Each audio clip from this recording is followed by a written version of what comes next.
Bonjour à tout le monde, bienvenue sur la chaîne YouTube d'Inarte Bonsai. Aujourd'hui, je suis à l'extérieur avec les azalées. Dans cette période, les azalées sont en pleine floraison et donc les questions à répondre sont comment gérer la floraison pendant ces jours d'ouverture, comment gérer la floraison pendant l'année et surtout comment gérer la floraison quand, par exemple, j'ai plusieurs de couleurs sur le même arbre et comment gérer la floraison pendant les années de culture. Donc, beaucoup de choses à voir ensemble. Restez avec moi et bonne vision.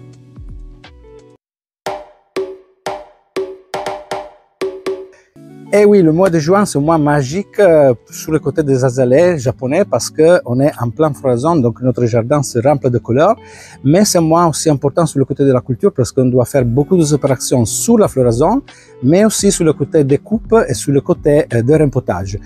Aujourd'hui, on va parler de toutes les choses regardant la floraison, mais on réservera aussi des vidéos sur les coupes à faire sur les azalées pendant le mois de juin et sur le côté du rempotage. Donc, c'est pour ça que je vous invite à vous abonner à la chaîne si vous devez encore le faire et à cliquer sur la cloche pour avoir toutes les notifications sur les prochaines vidéos. Les azalées japonais ou les azalées Satsuki pour le dire en japonais, le nom scientifique c'est Rhododendron indicum. Ils ont la floraison entre le mois de mai et le mois de juin. Les floraisons peuvent être réellement différentes. En fait, au Japon, il y a plus de 1400 variétés différentes et chaque variété a son feuillage et son fleur. Et on peut voir réellement une variété incroyable. Ici, dans les jardins, on n'a pas beaucoup de variétés si on pense au nombre qu'il y a au Japon, mais on peut voir des variétés avec une seule couleur, comme cette azalée. C'est en variété Kinsai. Maintenant, la floraison, c'est vers la fin, mais on peut dire qu'il se remplit de ces fleurs rouges avec le pétale fine. Mais on peut avoir aussi d'autres variétés avec plusieurs de couleurs sur le même arbre. Par exemple, cette variété s'appelle Matsunami, avec des fleurs blanches, avec des taches roses, et après on peut voir comment il y a des fleurs complètement roses, d'un rose plutôt foncé, plutôt fort. Le contraste est réellement magique sur cette table. Voir comment dans le même jardin on peut avoir des floraisons qui sont plus avancées comme dans ce cas, des floraisons en pleine force comme sur cette table où quelques fleurs commencent à sécher mais on a encore des fleurs en ouverture. Et après on peut voir d'autres spicements avec la floraison déjà finie comme ici. Et c'est clair qu'il faut faire des interventions différentes selon le niveau rajouté sur la floraison. À répondre à la première question, donc comment gérer la floraison pendant le période d'ouverture. La situation plus facile, c'est avoir l'azalée complètement fleurie pendant la période de floraison. Et quand elle arrive à ce stade d'évolution, il faut nettoyer complètement la floraison. Et donc on doit enlever à la base le fleur. Et je vous montre, on peut faire cette opération avec les doigts. Ici, je vous montre une fleur. Je peux enlever les pétales qui sont abîmés, mais je dois aussi enlever complètement tout à la base. Je peux faire cette opération avec les doigts ou avec les ciseaux. Et le but, c'est clairement d'enlever complètement chaque fleur de l'arbre et laisser sous la main la végétation. Cette chose nous permettra de voir complètement la masse végétative et de pouvoir faire les interventions nécessaires sur l'arbre.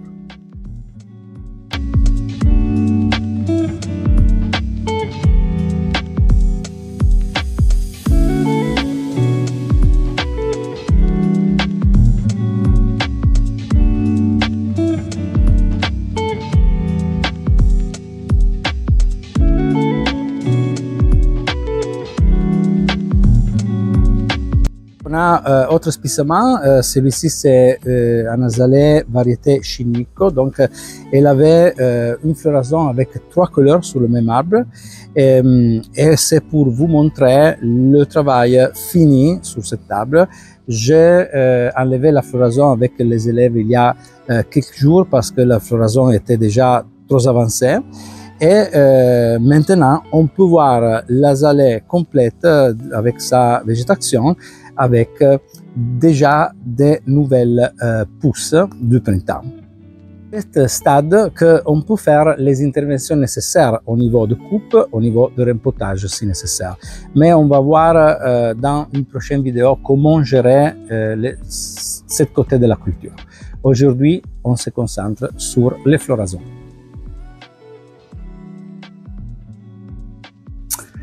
Et toujours pour répondre à la première question, donc comment gérer la floraison pendant le période d'ouverture, j'ai pris comme exemple cette Kinsei que c'est une variété avec une seule couleur sur l'arbre.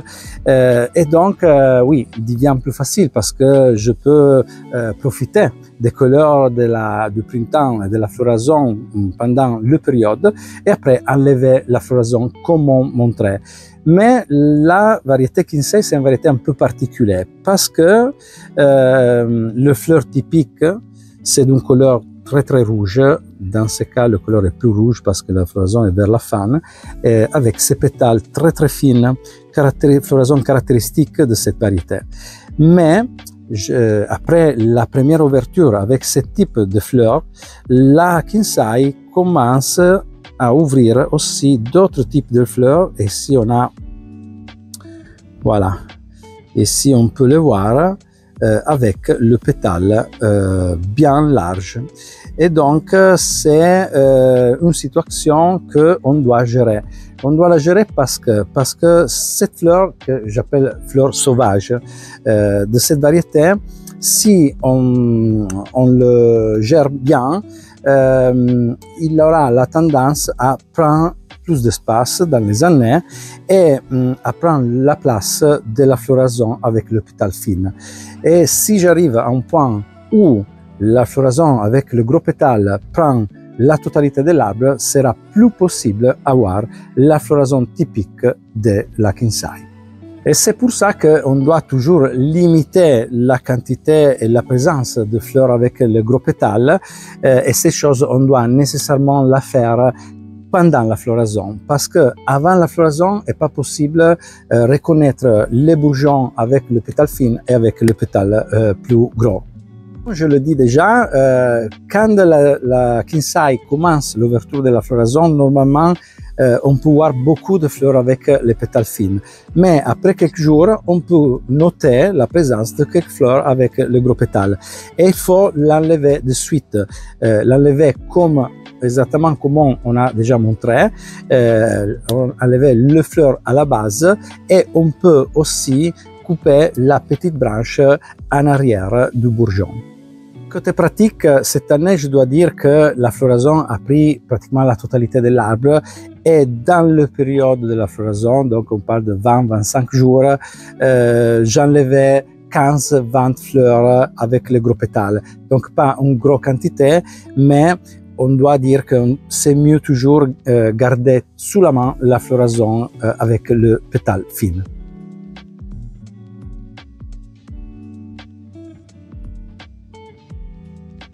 Et on vient à parler des azalées avec plusieurs de couleurs parce que en fait, dans ce cas, la situation devient un peu plus compliquée parce qu'on doit faire plusieurs des interventions pendant la floraison, mais aussi déjà pendant l'automne si on arrive à le faire. En fait, quand on a plusieurs de couleurs, dans ce cas on a le blanc et le rose, aussi sur cet spécimen on a deux couleurs différentes. Cette variété s'appelle Akatsuki no Hikari. Très compliqué ce nom, mais quand même, on doit dire que dans ce cas, on a toujours une couleur faible et toujours une couleur plus forte. Les choses qu'on dira maintenant sont valides aussi quand on a des azalées avec trois couleurs différentes. Normalement, le couleur le plus fort est le couleur foncé et le couleur le plus faible est toujours le blanc. Pourquoi je parle de couleurs fortes et de couleurs faibles? Parce que dans les années, on peut voir comment, si on ne fait pas des interventions, le couleur foncé devient toujours de plus en plus important comme présence sur l'arbre pendant la floraison. Et si je ne fais pas une sélection, si je ne fais pas les correctes interventions, le risque c'est d'arriver à avoir une seule floraison foncée, dans ce cas rose, et perdre totalement la floraison blanche.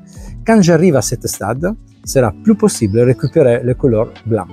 Et comment faire donc pour pouvoir préserver le couleur blanc pendant les années? Une chose, on peut la faire pendant la floraison. Donc, quand on voit les bourgeons gonfler et commencer à sortir, là, je peux voir le couleur du fleur. Et là, je peux enlever à la base tous les bourgeons avec les fleurs plus foncées. Pas tout, mais si je vois une quantité importante de couleur rose, je peux les enlever la plupart, en manière d'avoir une floraison plutôt blanc, avec beaucoup de blanc et pas beaucoup de rose. On peut faire un exemple. Ici, on a un bourgeon avec les fleurs roses en ouverture. Et donc, si je vois dans la totalité de l'arbre une certaine quantité de fleurs foncées, je peux enlever de suite les fleurs roses et donner donc la possibilité à l'arbre d'avoir une floraison plus forte sur le couleur blanc.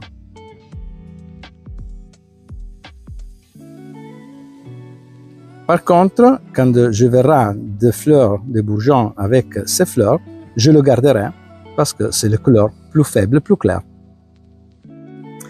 Et donc oui, quand on a des variétés avec plusieurs de couleurs, 2 couleurs ou 3 couleurs, je dois faire des interventions pendant la floraison, mais déjà en avance si est possible, pour garder la floraison la plus faible. Des variétés avec les couleurs réellement différentes, déjà pendant l'automne, quand l'arbre commence à préparer les bourgeons pour le printemps suivant, déjà là, je peux noter de différentes couleurs et déjà là, je peux commencer ma sélection. Quand je n'arrive pas à reconnaître les bourgeons pendant l'hiver ou pendant l'automne ou l'hiver, alors je peux faire ce type de sélection à l'ouverture. Aussi, ces variétés, la variété Zuyun a une double floraison, donc on peut voir le fleur complètement blanc et des fleurs avec du rose. Donc aussi dans ces cas, on doit faire attention et gérer bien la floraison sur le côté des couleurs. Dans ce cas, on peut voir que la floraison est beaucoup blanc et donc on n'est pas encore dans un cas où on est obligé à faire beaucoup de sélections.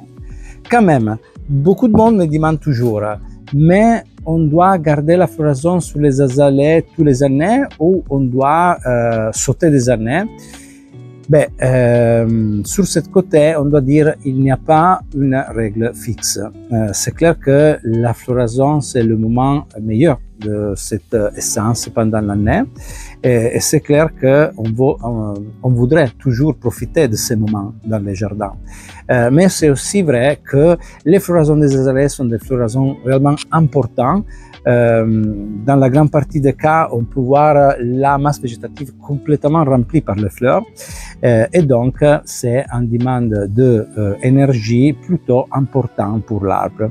Et donc, on doit toujours penser que quand on fait du bonsaï, une des choses les plus importantes, c'est le côté de la santé et du vigueur de l'arbre. Donc, si on pense que la floraison prend beaucoup d'énergie à l'arbre, oui, il faudrait des fois sauter la floraison. En général, on peut dire que si pendant la saison, pendant la culture, je note des conditions de faiblesse, pas nécessairement de maladie, mais de faiblesse, c'est clair que est conseillable enlever les bourgeons déjà avant la floraison, déjà avant la maturation de floraison et donc pendant l'hiver, parce que comme ça, je donne à l'arbre de pouvoir concentrer les énergies pour reprendre ses forces. Sur un arbre en pleine force, sur un arbre en pleine vigueur, c'est clair que on peut profiter de la floraison, mais le conseil que je peux donner, c'est de faire fleurir l'arbre 12 années, ok, et après le troisième, enlever la floraison. C'est une chose que, comme je le dis, c'est pas une règle fixe, mais c'est une méthode qui peut nous aider à garder bien la force sur l'arbre. Et donc oui, on peut profiter encore quelques jours de l'effloraison et les couleurs que nous donnent les azalées dans les jardins avant de nous mettre au travail pour enlever les fleurs et pour faire toutes les coupes et le rempotage nécessaire, et on verra ces choses pendant les prochaines vidéos. Et donc voilà, pour aujourd'hui c'est tout. Je vous rappelle comme toujours de partager la vidéo, de utiliser les commentaires et de vous abonner si vous devez encore le faire, parce que pour vous c'est toujours gratuit, mais pour moi c'est toujours très important. Et donc à la prochaine vidéo. Ciao ciao!